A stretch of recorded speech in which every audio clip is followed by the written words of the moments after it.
Hey everyone, so I'm just taking advantage of a quiet moment in the gym where I've got it to myself, which is pretty cool. Doesn't happen very often. And I've just finished my training and I just need to take care of some inflammation in my right forearm.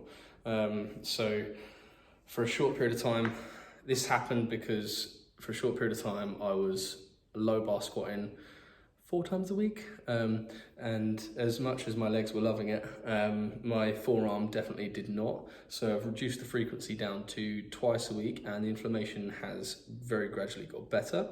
But I just wanted to share something that I do to try and clear that inflammation. So I'm just going to show you exactly how that is built up when I show you in the low bar position.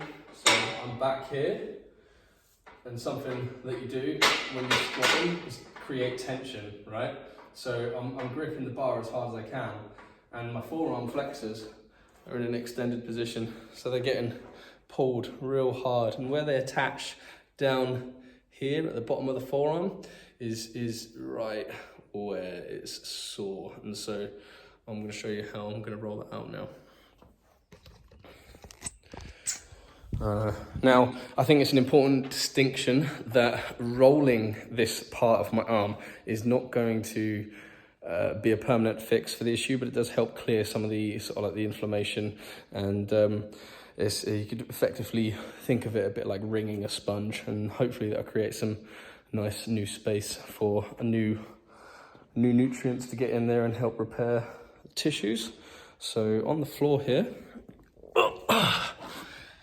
we're gonna get down and do a real simple technique. Now, I was playing around with this earlier, and it turns out that laying down is much easier, but it's just gonna take that sore part. So you gotta remember, you gotta pay attention to where the attachment site of the forearm flexors are.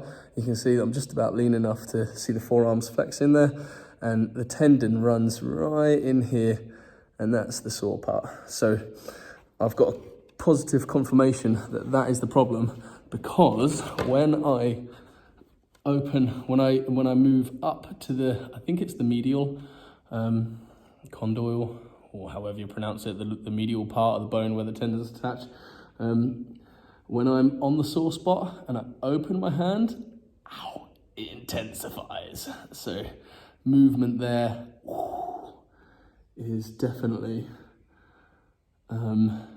triggering more pain reception. And so all I'm going to do, like with most rolling, is just find a painful spot, apply pressure. Now I'm laying on the ground because it's easy for me to just rest the weight of my arm on this bar,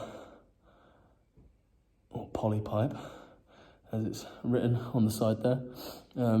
But yeah, that's already, okay.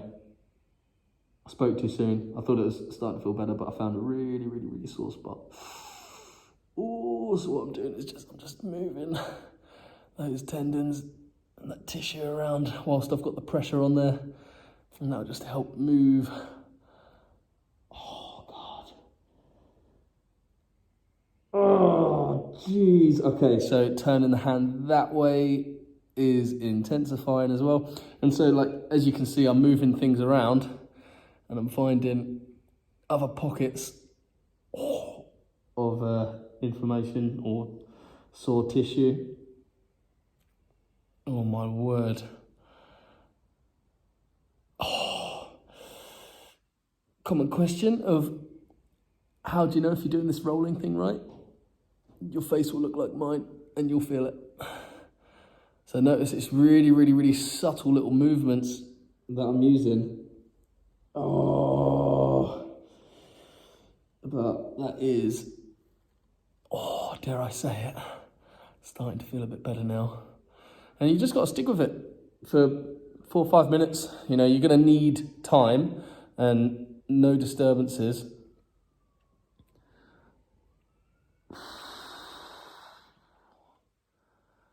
Oh wow, yeah, as I turn around there, that's really got it now. That is sore. But the only time I feel this is when I'm in that low bar squat position. And so I tend to find that my brachialis, like the front side of my elbow, can get irritated if I don't take care of arm work on a regular basis in terms of like strengthening. Whereas with the forearms, I do a lot of strengthening already. Like I'm doing pull-ups, I'm doing bicep curls, I'm doing deadlifts, barbell rows, Romanian deadlifts, like a lot of grip.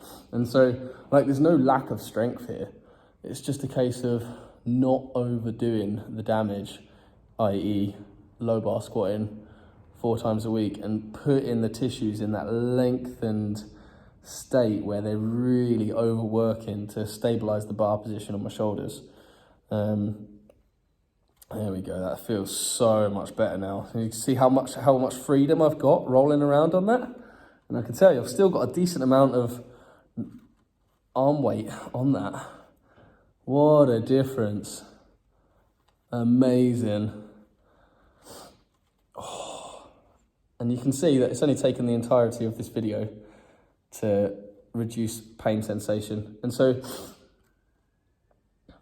this can be a really good way to massage the tissues and effectively does the job of a deep tissue therapist. Oh, found another sore spot. But you can see I'm being quite aggressive with it. Yeah, that is a lot better. So it's quite a skill being able to do this rolling thing right, and I think that's why it gets a lot of bad rap or rep from a variety of different people. And all I would say is to anyone that wants to try roll-in techniques to help try and disperse inflammation or reduce pain, make life just that little bit more tolerable, either for general life or training, give it a go. If it works, great. If it doesn't, you've not lost anything. But what I will say is I much prefer like a hard, either like the end of a barbell or a metal bar or a hard PVC pipe like this, poly pipe, which is way more effective. There you go, I'm really digging into that now. I'm actually using my upper body weight pushing into this. There's no way I would have done that at the start of this video. So there you have it. Oh, that feels great. Feels great, because I could even feel it when I was like compressing my arm. So let's have a little quick retest under the bar to see if that feels any more comfortable. So like with most things, kind of like physical therapy based, I'm not a therapist, but I am trying to be as strong as possible in the powerlifting world, IPF. So let's see if that makes any difference. What a difference. I can really grip the bar now, pain-free. So, job done.